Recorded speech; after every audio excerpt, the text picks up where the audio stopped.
বান্দা বান্দে আমি তোমাকে একটা দায়িত্ব দিয়ে দিলাম, দুনিয়ার জমিনে আমি তোমাকে প্রেরণ করলাম, এখন তোমার দায়িত্ব শুধুমাত্র একটা। কয়টা দায়িত্ব? কয়টা? একটা। রব্বুল আলামিন সেই দায়িত্বটুকু বলে দিয়েছেন যে ওমা খলাকতুল জিন্না ওয়াল ইনসা ইল্লা লিয়াবুদুন।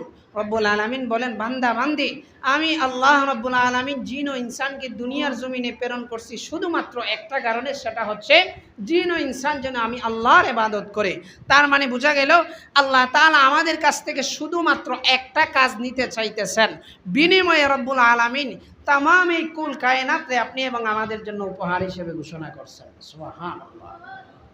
দুনিয়ার জমিনে দুইটা পদ্ধতি আছে।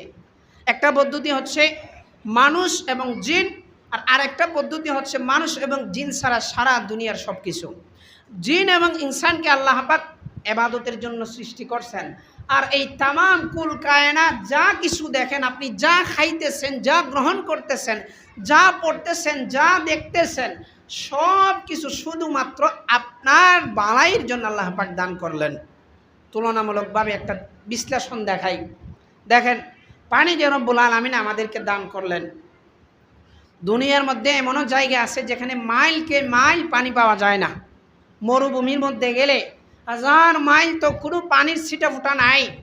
রব্বুল আলামিন পানি আমাদের জন্য জান বাঁচানোর মাধ্যম বানিয়ে দিলেন।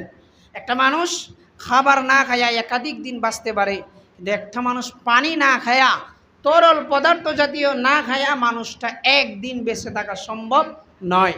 রব্বুল আলামিন দেখেন, সমুদ্রের যে মাছটা, বিশাল বড় মাছ আমরা কিনাই না খাইতেছি, ওই মাছটা কিভাবে বাঁচতেছে? ওই মাছটা সমুদ্রের ছোটো মাছগুলা খেয়ে বাঁচতেছে। ওই ছোটো মাছটা কিভাবে বাঁচতেছে? তার যে ছোটো মাছ যেটা আছে ওইটাকে খাওয়ার মাধ্যমে সে জীবন ধারণ করতেছে। ওই ছোটো মাছটা কিভাবে জীবন ধারণ করতেছে?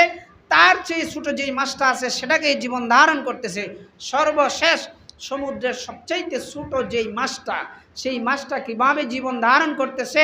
পানির মধ্যে যে শেওলা পড়ে, ময়লা আমরা ফালাই, ওই ময়লাগুলা খাওয়ার পরে মাছটা জীবন ধারণ করে।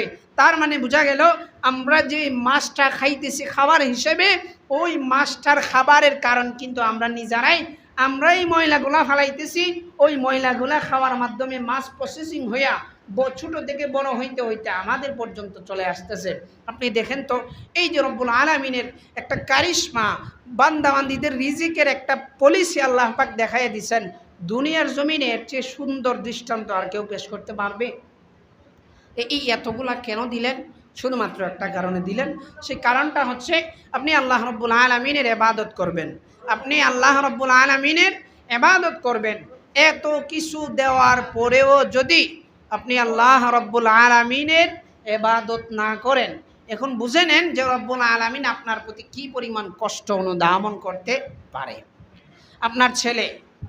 আপনার ছেলে সারা জীবন কথা শুনছে, ভদ্র সমাজের মানুষ বলে ছেলেটা বাবার একটা যোগ্য সন্তান, কিন্তু কোনো একদিন আপনার এই ছেলে আপনার কথাটা মানে নাই, আপনার কথার উল্টো একটা কাজ করছে, আপনার 1 সপ্তাহ পর্যন্ত ঘুম আসবে না, খাবার নষ্ট হয়ে যাবে, আপনার চলাফেরার মধ্যে পরিবর্তন চলে আসবে। আমি আমার ছেলেকে কি জন্য বড় করতেছি, কি খাওয়াইলাম, মানুষ কই থেকে হইল, আজকে আমার ছেলে আমার কথাটা মানে না।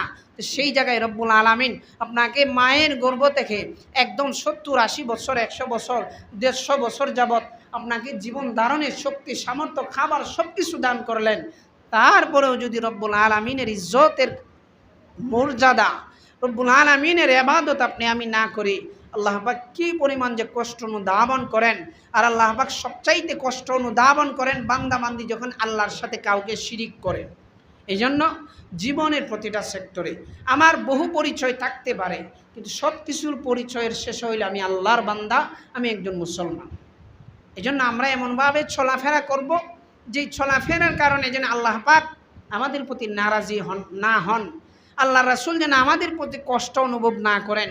যদি এমন কাজ আমরা করি যেটার কারণে আল্লাহ রব্বুল আলামিন কষ্ট অনুধাবন করে, রাসূল কষ্ট পাক, রাসূলের সাথে আমাদের বেইজ্জতি হয়ে যায়, আমাদের জবান থেকে এমন কোনো কথা চলে আসে যেটা রাসূলের বেইজ্জতি হয়, আমাদের জীবন ধ্বংসের জন্য এটাই সবচেয়ে বড় কারণ। আল্লাহ পাক রব্বুল আলামিন আমাদেরকে এমন কাজগুলা থেকে বিরত রাখুক, বলেন আমিন।